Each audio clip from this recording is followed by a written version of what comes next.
Hey everyone, welcome to Awareness with Ashley. My name is Ashley Stuart. I share a first-hand experience of what it's like living with idiopathic intracranial hypertension. You'll hear me call this IIH and migraines. I use my own experience to share what living with IIH and migraines is really like. This is something today that you're never going to hear me talk about except for on here. Like, if you were to ask me, I'm going to say I'm very, very happy. I'm very, very thankful to be able to be in this position, which I really am. I have some trade-offs that I deal with because of still dealing with the effects of migraines, still dealing with the fact that I have to deal with fatigue. I still deal with a certain level of fatigue. It's nowhere near as bad as what it used to be, but it's still a thing. I am so thankful to be able to work pretty much full time now, but dang, it takes so much out of me to do so. This is what I had this titled as, and I actually sat and wrote this outline last night because I was really feeling it, and honestly today I am too. So not only am I a little bit mentally tired for some reason, I'm very physically tired as well. Like, I'm doing this stream in the morning because number one, the Grey Cup is on this afternoon. But number two, I'm doing the stream this morning because I wanted to make sure I had enough energy to do it. I have gone almost, I think, a full month without a stream now. So I wanted to make sure that I actually had the energy to do one today. That being said, I may be able to work full time now, but it takes absolutely everything out of me to do so. That means that I don't have much of an active life outside of work. I basically get up, go to work the 8 hours usually. There's only one day that I have 6 hours because, like I said, I'm almost full time.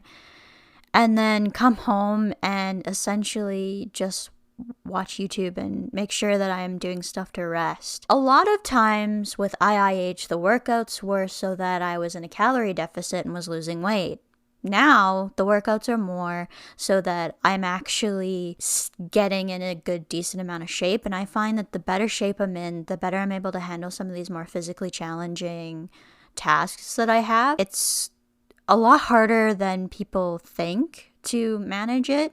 And when you're not feeling 100% for whatever reason, it can be really, really difficult to manage these more physical things. I also need a lot of rest to maintain this, and so many don't see this. So I'm not going to bed at 9:30 every night because I really want to, although it does seem to be my ideal time. It's that I need that really, really decent amount of rest in order to be able to function. Now, I am able to get away with like 1 or 2 days of very little sleep. It just basically snowballs into the next day, basically. So if I go with too little rest or I'm not resting enough, it just creates a further feedback loop. It's almost like the feedback loop that I talk about with the one photo that I have. So like this photo here with the transitioning is exactly almost what happens when you don't rest enough. So this overdoing it leads to symptoms, unable to do anything, and then the next good day you like essentially repeat the cycle. But when you're fatigued, it's like you overdo it in that case. The thing is, when you have a chronic illness, you're overdoing it could be like you did a workout and then you went out for dinner or you went out for lunch with a friend. Like, it takes almost nothing when you're at a really, really hard point in a flare-up to do absolutely anything. And now, like, I have the energy to do all of these things, but it's a matter of sometimes you need to prioritize what you're going to actually be doing because you may not actually have the energy to do everything that you want to do. It's really difficult to explain to people who don't see me constantly what this is like because they're really only seeing me, and then I'm not really talking about this particular part of my life either. Like, I often say this, but I don't ever complain about this except for like on my awareness type channels, and it's more so that this is kind of out there, and to say like things aren't perfect all the time, but I'm honestly not complaining because I'm living the life that I wanted to just a couple short years ago. All I ever wanted was to be able to work full time and still manage to have a life to a certain point. Now, I'm going to be limited on this as it is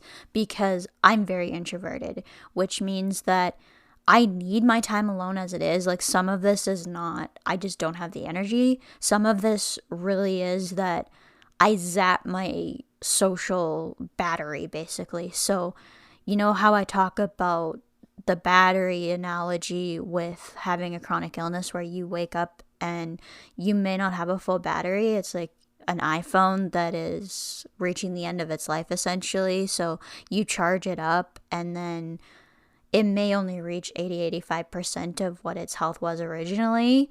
And then not only that, but your battery drains faster. And it's not only like that when you're an introvert with just general social engagements, but your physical energy that you have to put into these other events just isn't there when you have a chronic illness. And it's about prioritizing and managing this so that you can do the things that you have set a priority to do.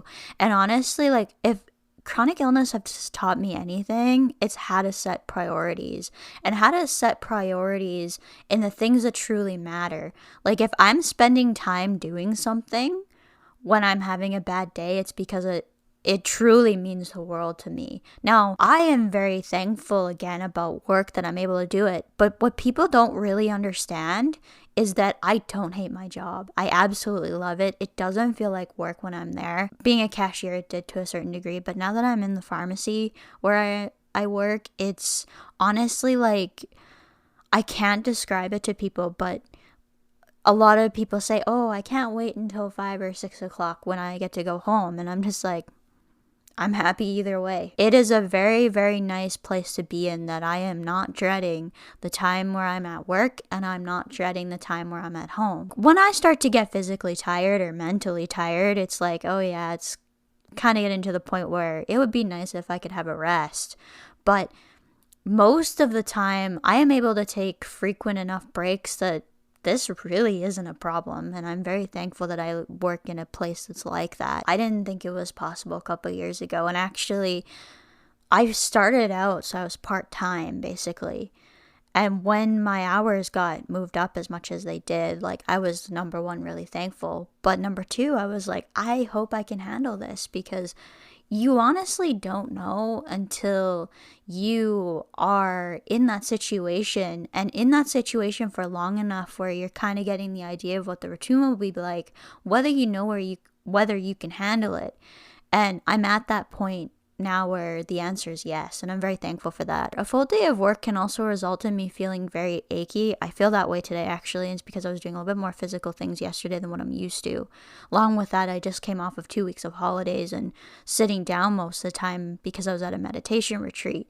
Now, it was a lot more active than what you would expect because the campus was quite large, so there was a lot of walking. Like, I did more walking that week than I do in a normal work day, which is kind of mind-boggling to me, but you know, you start to feel it a little bit more too at certain times of the month and at certain periods in the cycle particularly with me because I'm on the Aimovig. Like, when I start to get close to needing another dose of the Aimovig, I do start to feel it a little bit more. Because I've been on it for so long, it's less than what it is at the start. There can be other things that affect it, like how much physical activity I'm doing and all of that. So, it can be an issue whether or not you're close to another dose. Again, besides here, you're not likely to hear me say anything about this achiness. I may say something if I'm really, really sore, but it's usually not too much of an issue.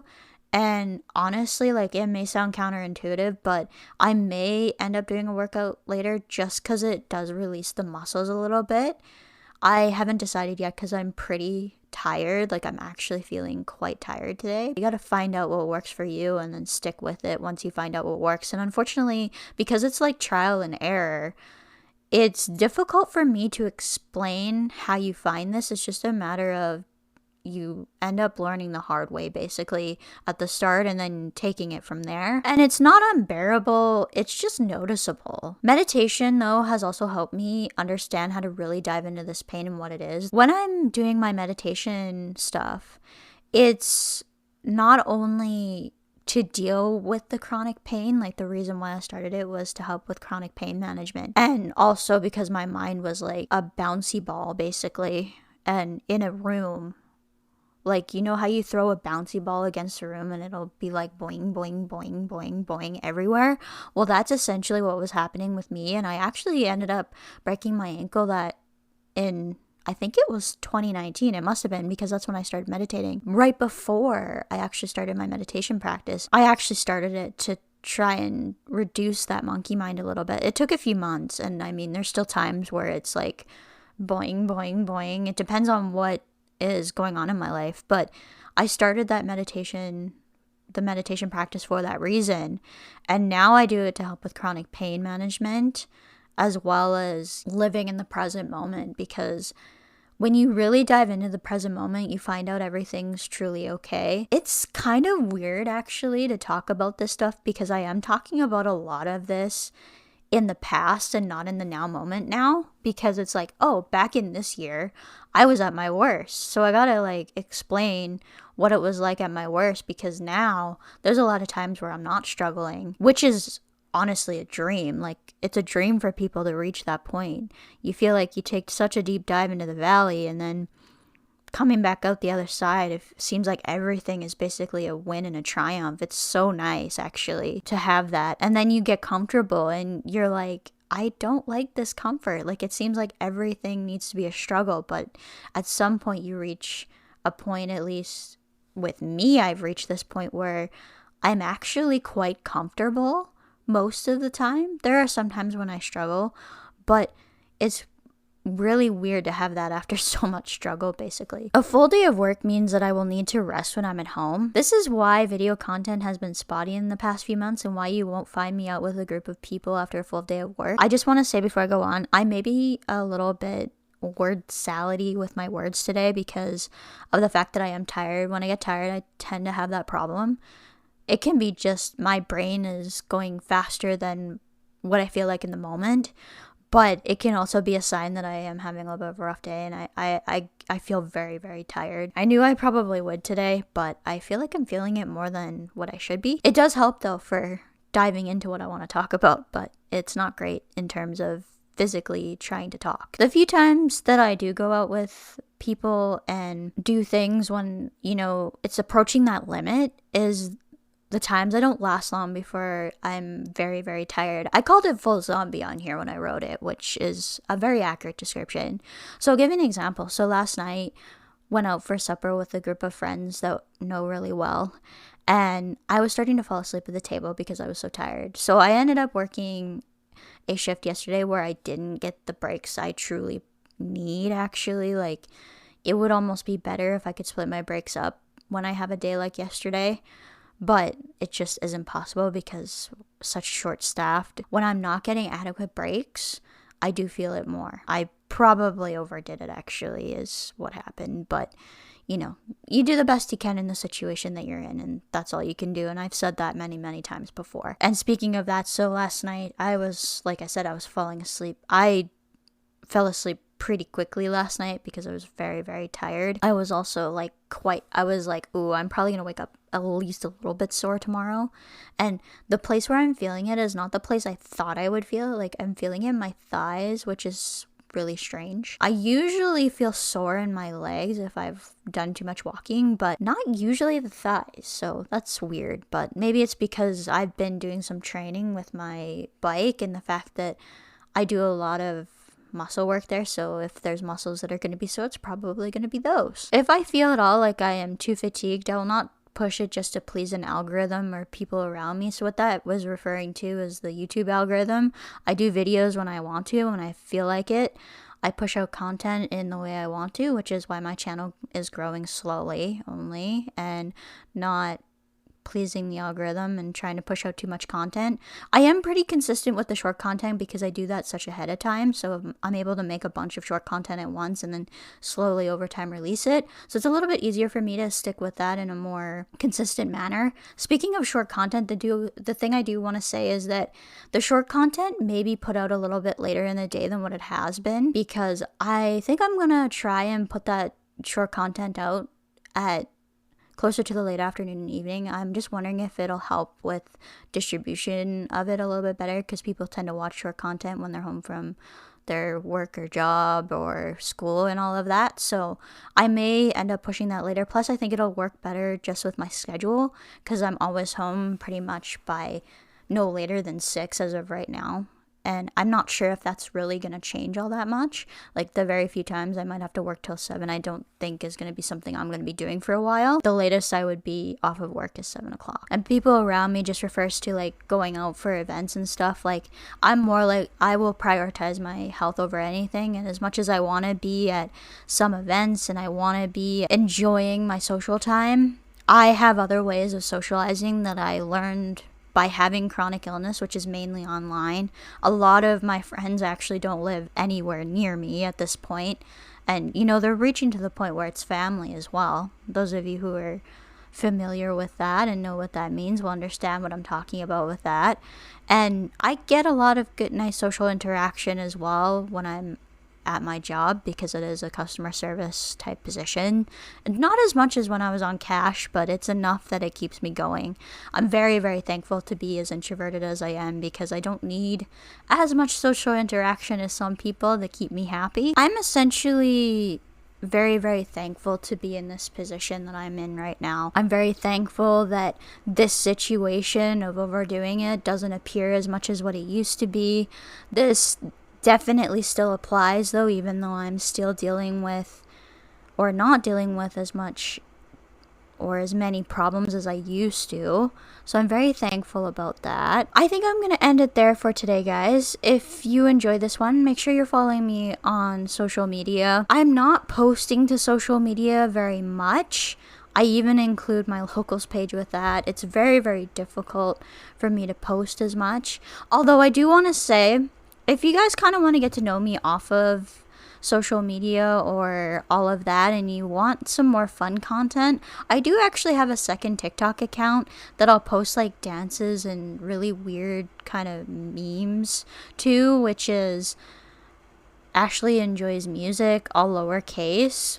So if you want to like have something that's a little bit more fun, maybe go to there. I'd never talk about migraines or IIH stuff on that channel. You can follow me on Instagram, TikTok, and Facebook and Twitter to watch the short videos that I put out. I am kind of bad though right now, because I am not feeling social media as much as what I used to. When I am posting, it's nothing to do with my stuff. I think that's it for this one. I hope you enjoyed it, and I hope to see you next Sunday. I may also, just another thing, I may end up doing these in the morning from now on. So 11 a.m. would be the time I would do it in the future. If that's what I decide, I will let you guys know. I kind of like this actually, because this will give me this afternoon if I want to sit down and edit this for the podcast. And I may also end up start putting the fully edited version on Facebook. My Facebook is actually growing right now quickly, and it's because Facebook is pushing short content really, really hard. So the reels are getting people into the page, which may turn into people actually watching the longer content. I don't know though, because people who watch short content generally don't like longer content. And I say that because I'm pretty much the opposite. So I actually like watching live streams that are sometimes several hours long, and I'm not a fan of short content. I actually honestly hate watching it.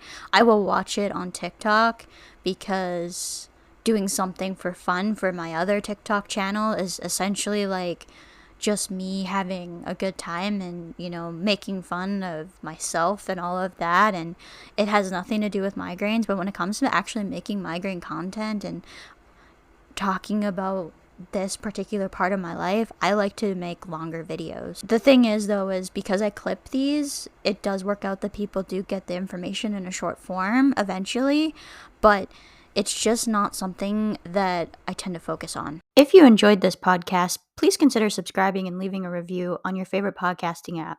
It really helps get the show out there. Hope to see you again next week for our next episode. Bye everyone.